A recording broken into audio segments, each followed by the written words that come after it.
कुछ कहना चाहता हूं साथी।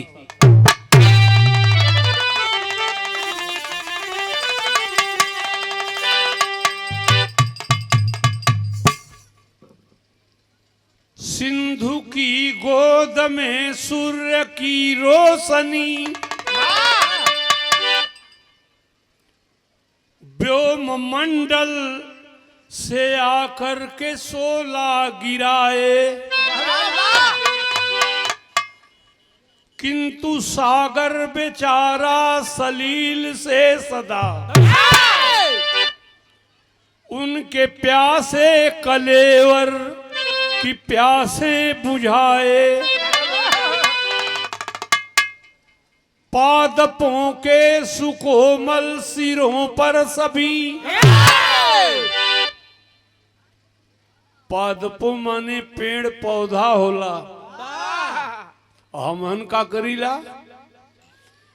पादपों के सुकोमल सिरों पर सभी निर्दयी आदमी वार करते रहे,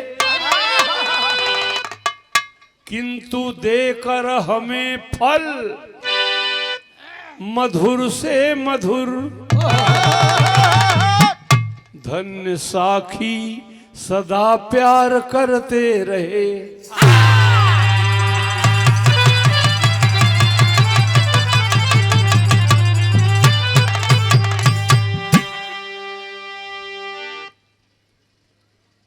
पेड़ पौधे को हम आप काटते हैं साथी, कभी पेड़ यह नहीं कहता कि आपको फल नहीं देंगे। गाना में बताओल बा कि साधु होए कि कैसन चाहिए। एक गीत लगल सुना रामकरण भैया।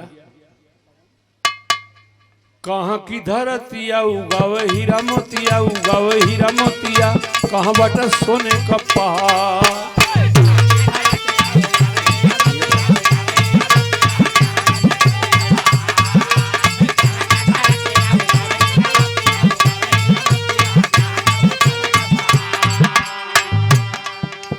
कहाँ के जवानवा कौमरी जवानिया है बबुआ, कहाँ के जवानवा कौमरी जवानिया, कहाँ है मरी तवा का धार। अरे दुलरुआ मोरे कहाँ बहे पूर्वी बयार। ये तर्ज है में सवाल जवाब हो, जहाँ बैठल हुआ यहाँ का धरतिया उगावे हीरा मोतिया, उगावे हीरा मोतिया, यही बाटा सोने का पहाड़।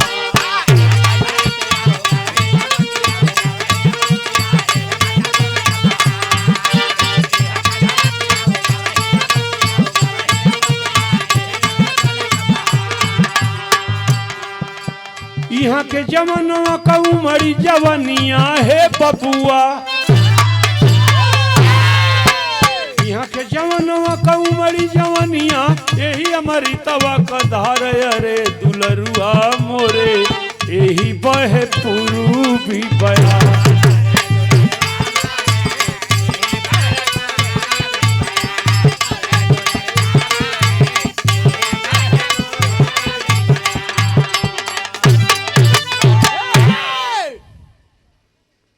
अब हमारे बिरहा का शुरुआत हो। निशा के अंगनवा जलावल दिया नवा, जलावल दिया नवा, शशि संग हंस के सितार।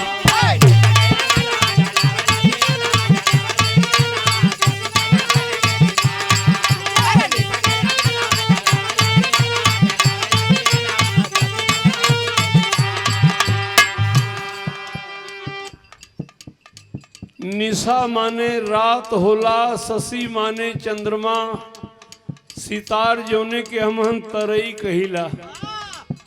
एक लाइन ही रात का बखान है, बिहान जब होला फिर कभी लिखत हुन। सोने का किरनिया बिखेर दिए दिन करे है बबुआ,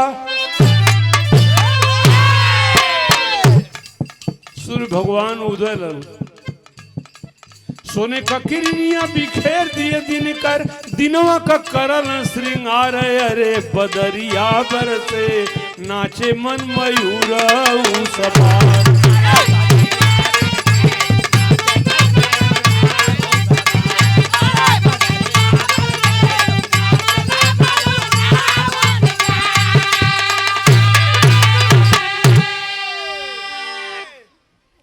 नाचे मन मयूर उस बार, मयूर माने मोर होला, बिहान जब हो जाला हमहन का मन मोर के तरह नाचला। सब अपने अपने काम में लग जाला। यहाँ से कहानी की शुरुआत हो। सुना राम करुण भैया। एक दिन दुर्वासा दुनिया में भ्रमण करते थे।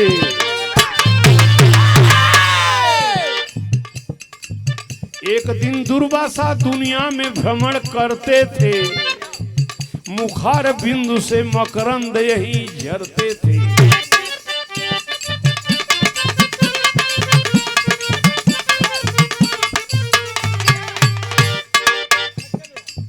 हे भैया, एक रोज दुर्वासा ऋषि टहरे चल दिलन। गांव गांव में घूम के यह कह लगलन कि आज मैं घूमने निकला हूं। मनुजुआ कौन है दुनिया में ऐसा सत्कारी? मनुजुआ कौन है दुनिया में ऐसा सत्कारी? बसाएगा मुझे जो एक रोज अपने द्वारी।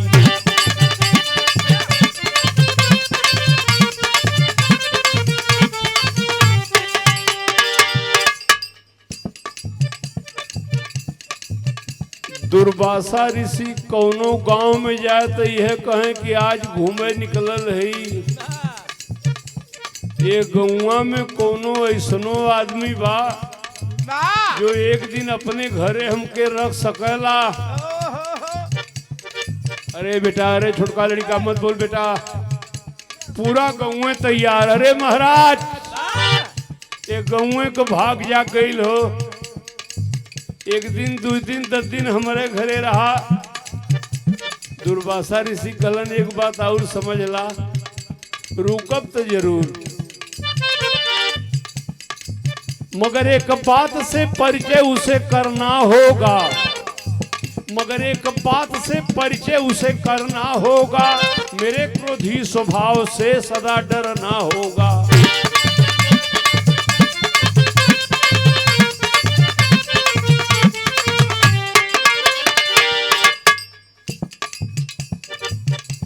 को पूरा गौवा भर चिल्लात हुआ कि दुर्वासा ऋषि हमारे घरे रहा।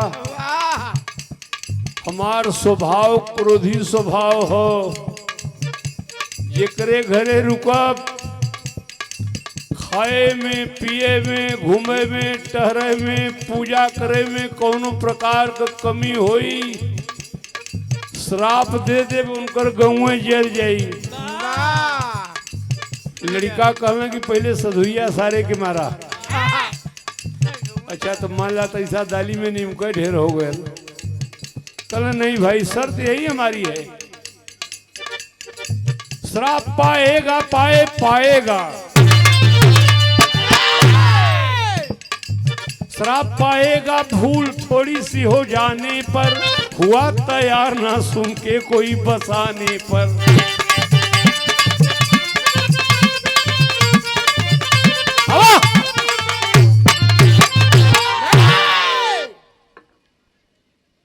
लड़का दूर से कहने कि महाराज पाव लगत है तो ऐसा डर धरा अगला गांव दिखा। हाँ, निकला यहाँ जगह नहीं है। टहरत दुर्वासा ऋषि कहाँ गईलन बाबू? सुना, द्वारिका नगरिया पधारे ब्रह्मचर्या, पधारे ब्रह्मचर्या किए फिर पहली पुकार।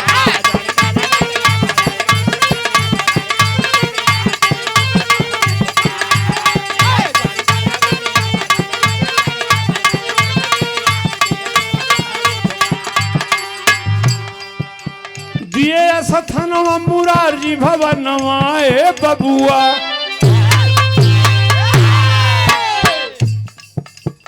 दिए सथनवा मुरारजी भवनवा, दिलवा से करन दुलार अरे बदरिया पर से नाचे मन मयूर सभा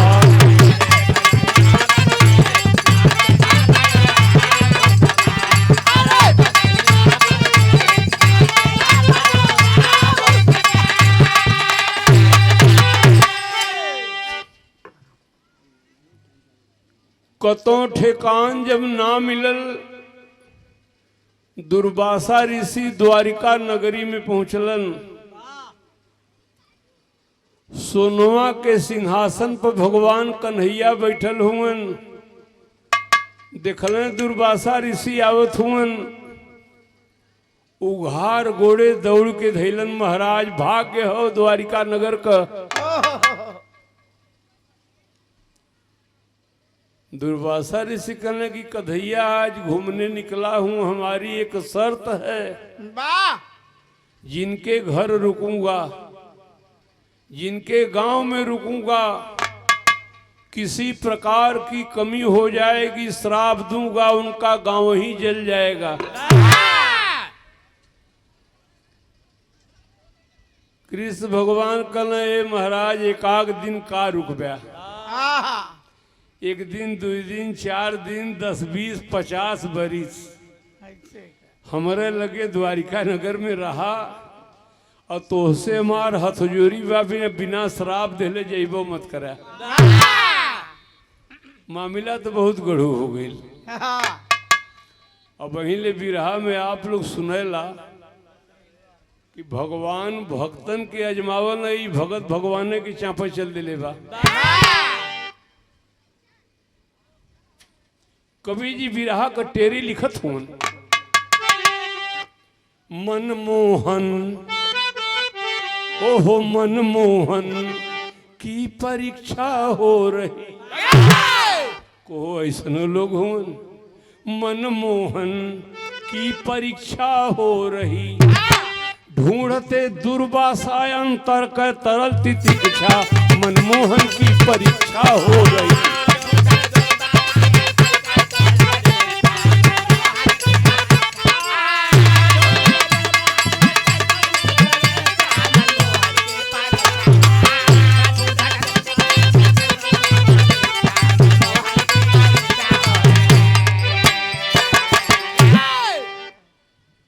आप लोग समझ ला कि द्वारिकापुर में बैठल हुआ है गरी। दुर्वासा ऋषि कृष्ण भगवान के अजमावल चाहत हुन। 4-5 रोज बड़ा सहूर से रहलन, समय से सूते, समय से जागे, समय से पूजा पाठ करें। गौवा वाला कहलन कि बढ़िया संत हूँ, बढ़िया साधु हूँ, झूठे खाली डरवावत रहलन। 4-5 दिन के बाद दुर्वासा ऋषि अपन खुराफात अब शुरू कर दिलन। फिल्म को तरह जब रामकरण भैया हम जब छोट रही वो घड़ी निकल रहल, बल मायाए ना अरे छोड़ जाते नहीं सुना बिरहा सुने दा। ये लोग बढ़िया सुनोइया हो। आजकल का बिरहा तो हमन का एकदम बेडहर हो गई बा। उनमें जितना फुहर धुन डीजे पाओ बाय ओके गाय दे जाई तो आदमी बताओ तो कि दुर्जनों खूब चापत है घरी फुहर का कही बात। हाँ जमाना वही के बाद जेकर जैसे चल जाए, बाकी यही जमाना में हमनों को चलत हो। क्या बात है? दुर्वासा उत्पात कर दिए, बिहस के अपने मना,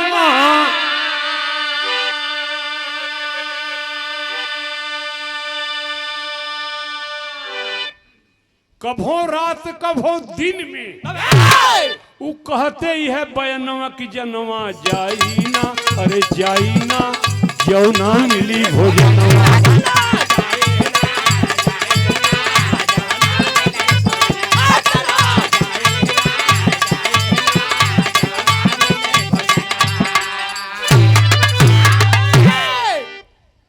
समझ जाना कन्हैया, श्राप दूंगा द्वारिका नगर जल जाएगी, समय से खाना पीना नहीं मिलेगा। को भगवान कृष्ण का 3 बेर आरती हो था आए के ठे साधुओं ने हड़कावत हुआ बेचारू उघारे गोड़े खड़ा हुआ कबई का मांग दिहन। पहली खुराफात सुना, कभी सहसो मनुष्य इतना खाते, सहसो एक दिन खाना खाए बैठे दुर्वासा ऋषि तो 1000 आदमी के पूरी खाए जाए। कौनो द्वारिका नगर वाला कह दे कि सधुइया ज्यादा खाता तब तो सरपवा दे कि हम घरे चल गाता खोजत हूँ। गांव वाला नाराज हुआ, भगवान कहना ना दांत न दिखाए के होकर सही खात हुआ। 10,000 आदमी के पूरी बनवा बिहाने। कभी सहसो मनुष्य इतना खाते, अब बिहने बहुत ज्यादा बने तो कभी अल्पासनों से आघाते। अल्पासनो मतलब बहुत अल्पाहार, थोड़ा सा आज भूख नहीं है। हाँ तब वो तो कोनो गांव वाला कही कि महाराज बड़ा राशन नुकसान भेल। और कभी निकल जाते तो जल्दी कोई आते नहीं भवनवा रे जनवा जाई ना, अरे जाई ना क्यों ना मिली।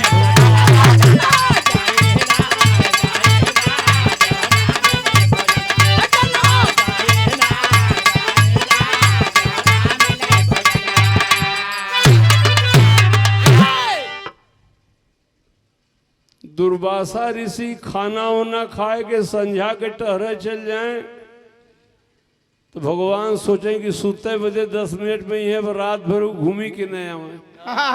भगवान वह जो है में हो कि कोनो कमी हुई द्वारिका नगर जरा दियन। ऐसे 15 दिन बीतल भाई कोनो घतवे न लत। कल कृष्ण भगवान थोड़ा आग मंगा दीजिए।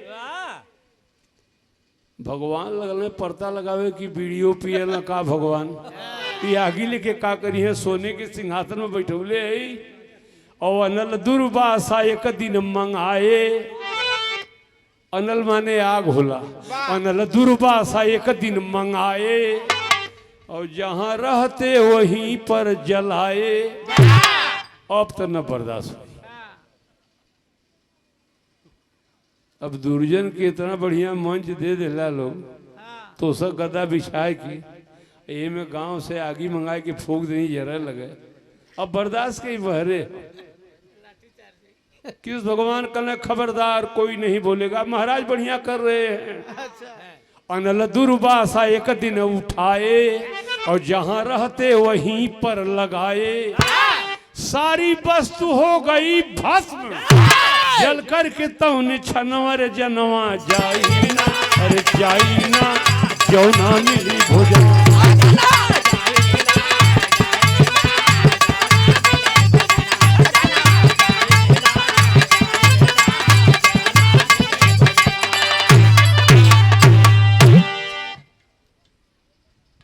लगा दिए आग साथी द्वारिका नगर धुधु धुधु जरत हो। द्वारिका नगर वाला वो है ये बुतावत हुआ। दुर्वासा ऋषि कहने कन्हैया इधर आइए। कहने महाराज तोहरे सेवा में है। कहने हमरे भूख बहुत जोर लगल है। एक ठे बुढ़वा लोग खिस्सा कहले हुए कौनो को घर जरत रहे कौनो वही में आगी तापत रहल। कहे 12 गजब आग है। अब द्वारिका नगर के फुकले हुए जरत हो और भगवान से कहना कि यह रवा। कहना का बात है महाराज। सुरा राम करण भैया पर्दा पूरा पड़ी।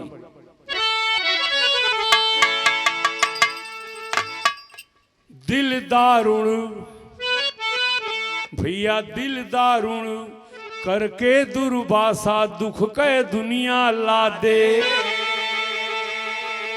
दौड़े आए कहे कृष्ण से अरे पूरा कर दो वादे मनमोहन की परीक्षा हो रहे। दशाया गई भूख की होगी नहीं प्रतीक्षा। अरे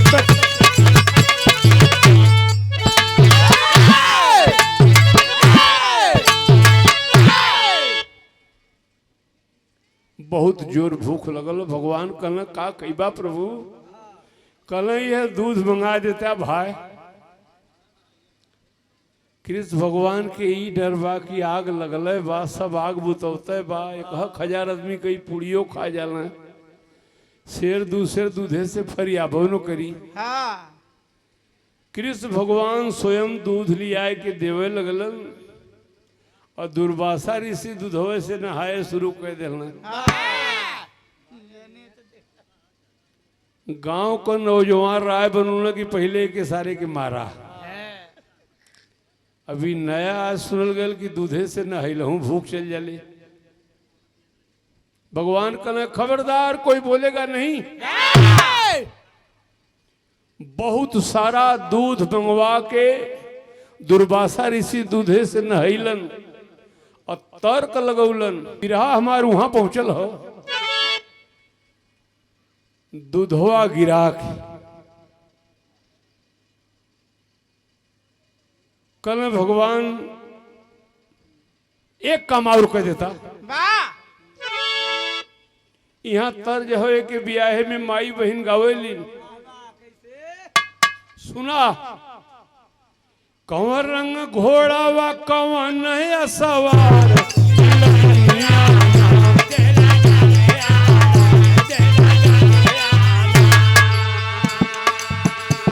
गोरी कवन रंग दुल्हा तोहार हमार दिल जनियाना।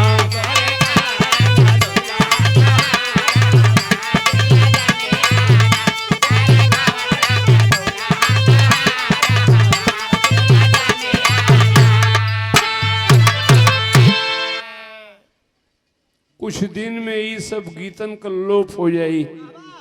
गाजीपुर जिला में माता बहन ब्याहे में गावेलिन लाले भावराना,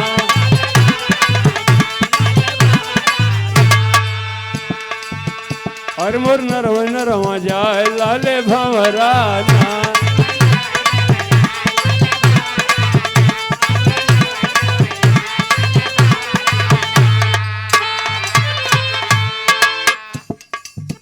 भोजपुरी वाला जब कुछ ना पावत हुआ भाई, गांव में मेहरारू को धुन चोरावत हुवन और चुरा के अपन फूहर शब्द रखत हुवन। तब वो डीजे पे बजत हो, लड़का बतियावत हुआ, धुन तो नहीं आ गई। दिखा एके ऊ सौका बनौलन, बुढ़ऊ बानर हो जाएगा।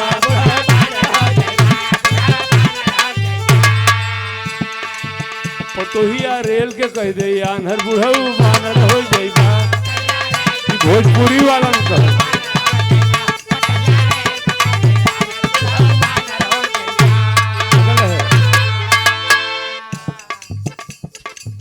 अब काय के सरवा हम नया कहीं का पुरान विषय सुना दूधवा गिरा दिले हुवन। अब का कहलन मोहन दनिया ना,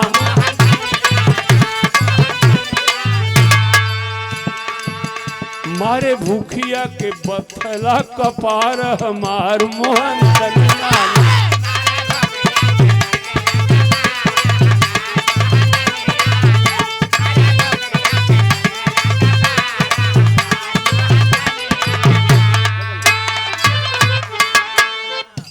नहीं बचूंगा कन्हैया मर जाऊंगा।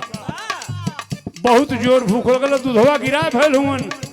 का खैबा महाराज, तनिको देर मत लगावा, तनिको देर मत लगावा, हमके खीरिए खियावा मोहन दनिया। अब दूधवे ना हो खीर, तुरंत अगर खीर ना खिया देबा श्राप देव जरी नगरी तोहार हमार मोहन दनिया ना।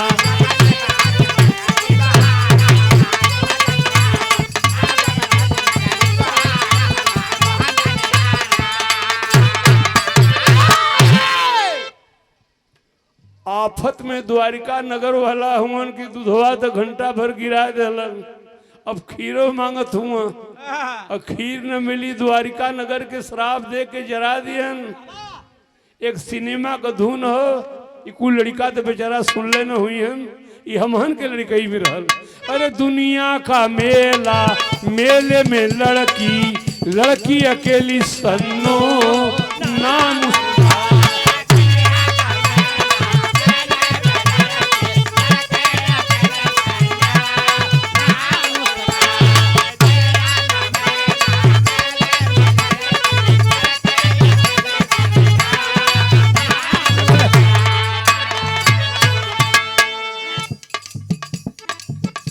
द्वारिका नगर के लोग केवल तमाशा देख रहे हैं।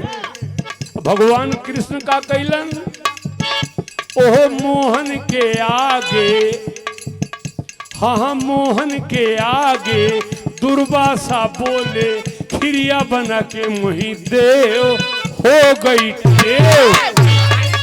देव माने टाइम।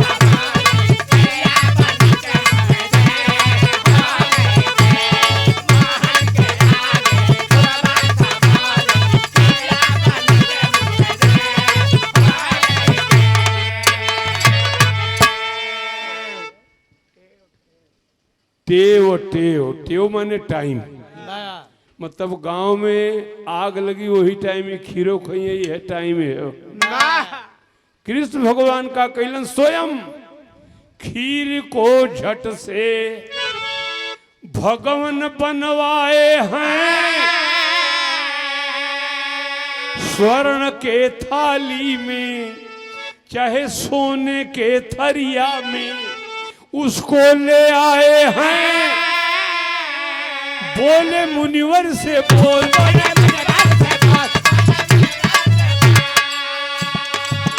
तब सुधा रस को घोल,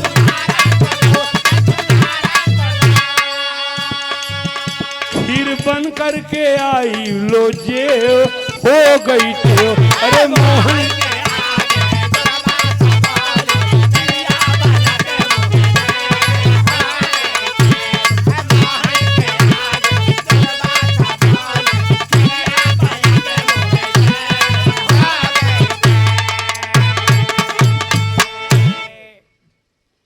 कृष्ण भगवान खीर बना के सोनवा के थाली में सजा के ला प्रभु खाला।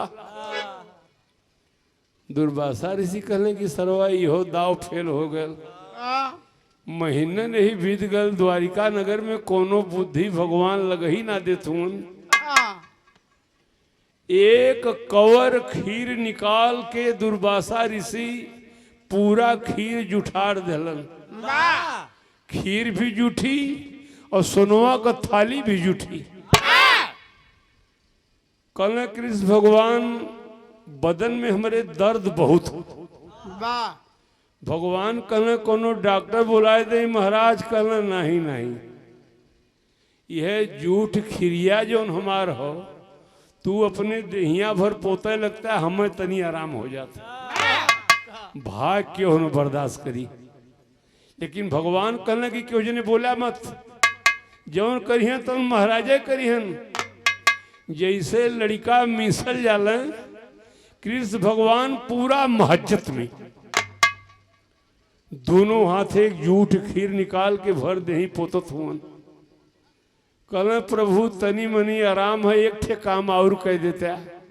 कहले का इनका आखिरी दाव रहल कि महल में आपकी दुल्हन रुक्मिणी है, रुक्मिणी को बुलाइए, पूरा महज्जत में गांव के बीच आवे, वो भी जूठी खीर अपने बदन में लगावे। इनकरी आखिरी पैतरा रहल। रुक्मिणी घरे के बहरवे नहीं है, ना आई है, न खीर पोती है, और शराब दे के मुँह चलब घरे। भगवान का आदेश दोनों पर आनी खीर पोतत हुआ भाई।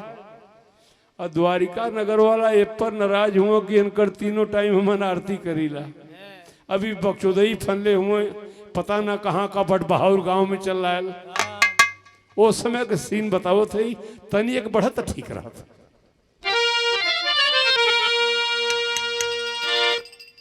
सावन भादों में माई बहन धान के रोपनी में गावनी, बच्चा भी ध्यान दिया। कजरी के दीना में बजरी बोई बे रामा, बजरी बोई बे हो, बलमा से चिराई हाँ कोई बच्चा आजकल नया हो गई है।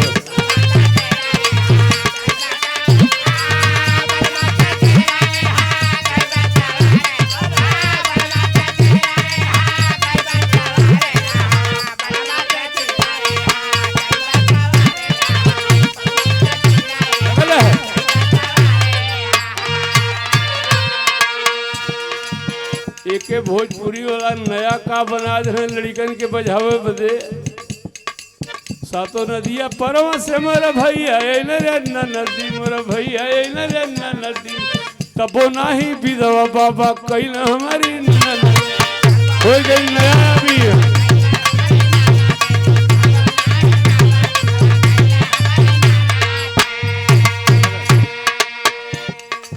तिसिया का तेलावा करही अजर रे नदी करही अजर रे नदी ओइसे जरा जियरा हमार छोटी ननद कौन लड़का सुंदर के पूरा लगा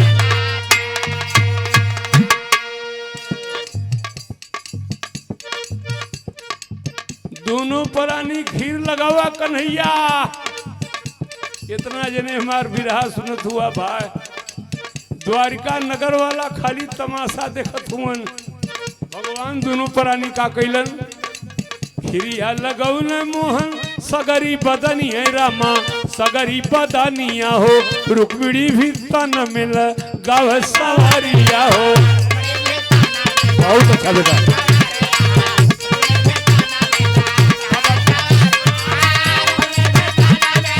बहुत अच्छा राम दिया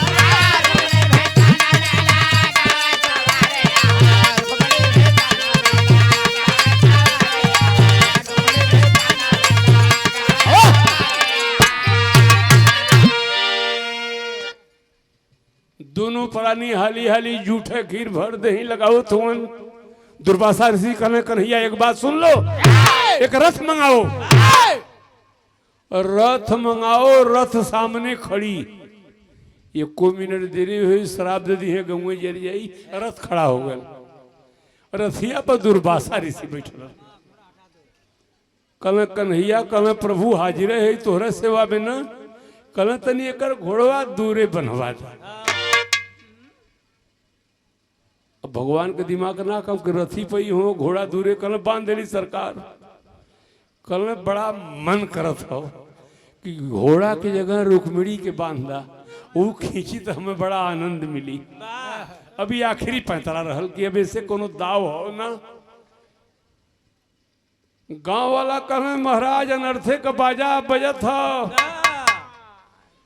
कोई फूले पर सुते वाली महारानी अब घोड़ा बन के रथों खींची है किस भगवान कने खबरदार गांव वालों कोई बोलेगा नहीं द्वारिका की इतनी कमजोर रुक्मिणी नहीं है बहुत बढ़िया रथ को खींचेगी कैसे रुक्मिणी रथिया डोलावत थी पतली कमरिया लपा कावे मोहनिया लप कावे मोहनिया हो धीरे धीरे रथिया डोलावे सवारिया हो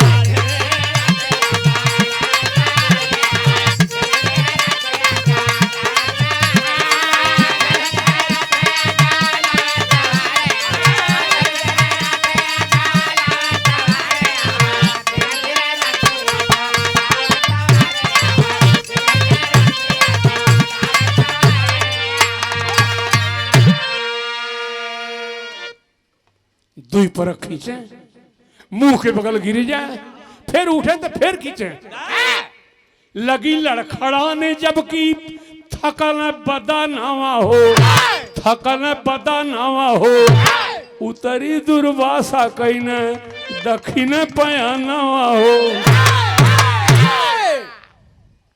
सोच गई ने कि कोनो माया यहाँ लगी ना एकाक 2 साल भी रुकब भगवान से कोनो वकील ना फरियाई हमार दक्षिणे घरे का डहर धैले मोहन के दिलावा में भैनी गलनिया रामा भैनी गलनिया हो मुनिवर के पीछे पीछे धावा सवारिया हो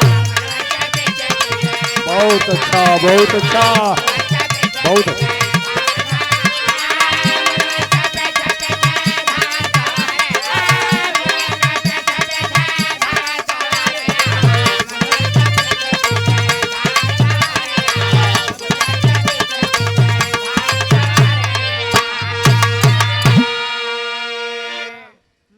रथ से कूद के दुर्वासा ऋषि घरे का तैयारी कैलन पीछे पीछे भगवान कृष्ण दौड़ावे शुरू कैलन ए महाराज काहे जात हुआ एकाक महीना और रुक के एकाक थे तो सरफवा हमन के दे देता।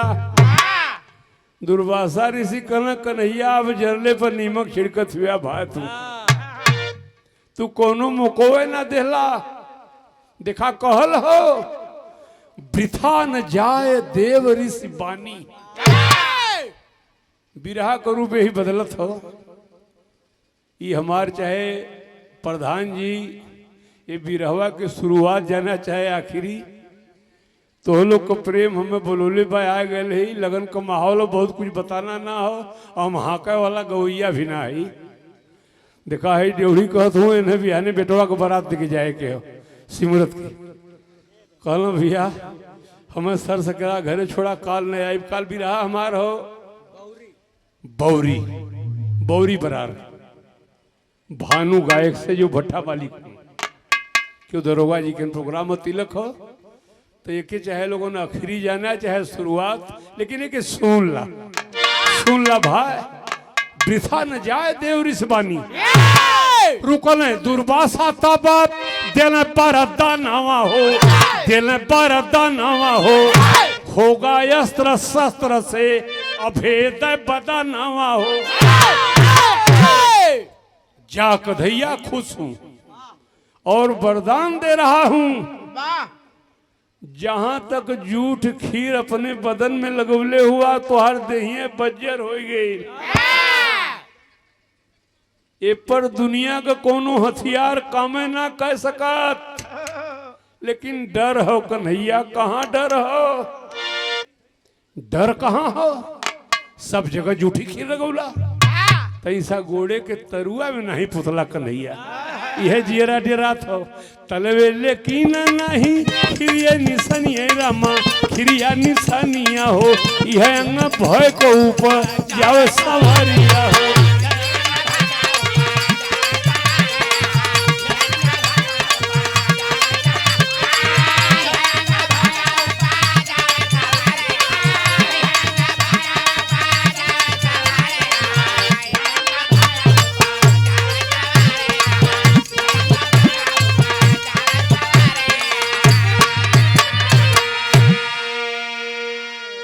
डर है कन्हैया पांव के तलुआ में नहीं लगाए यही हमें डर है। तो बिरहवा जो 10-20 जने हमार सुनत हुआ महाभारत जब टीवी सीरियल पर आवत रहल देखले होबा भगवान कृष्ण के तलवा में जब व्याधा तीर मरलस तो उनकर मौत भइल और देह तो दुर्वासा ऋषि बजर कैले हुन कहले और वरदान लेला। दुर्वासा खोले फिर से जबनिया मुरली वाले हो और माना हमारी अंतिम एक बचनिया मुरली वाले हो।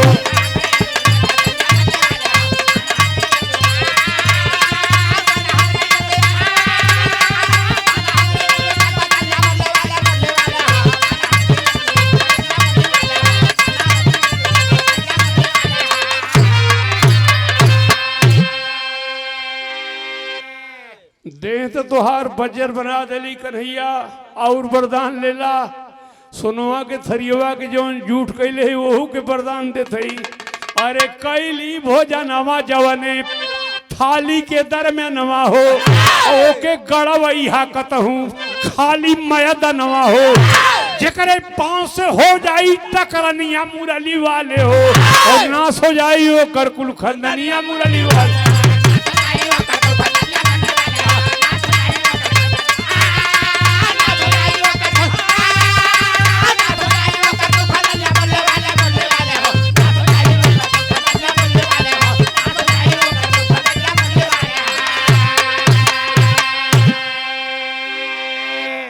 सोनुआ का थारी जुठार देली खीर जुठार देली खाली मैदान देख के वो थाली के तपवा दिया जकरे पांव से थाली चूर होई ओकरे खानदान में के दिया बारे वाला ना मिली। पाए के दुर्वासा ऋषि का इशारा भगवान का कैलन और थाली गड़ावाए कुरुक्षेत्र में ले जाई हो और आयल दुर्योधन जब की करने लड़ाई हो चढ़ा दिया रस का पहिया दे जुनिया मुरली वाले हो और कट गई कौरव दल के गर्दनिया मुरली वाले हो।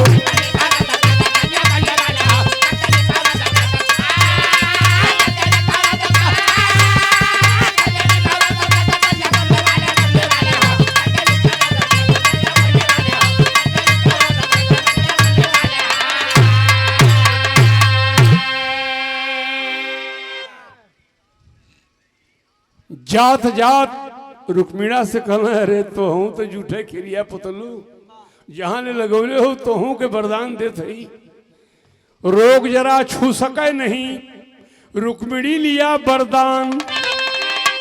ज्ञानी 6 बार कथ कर कहते, अरे महाभारत 10 तान, मनमोहन की परीक्षा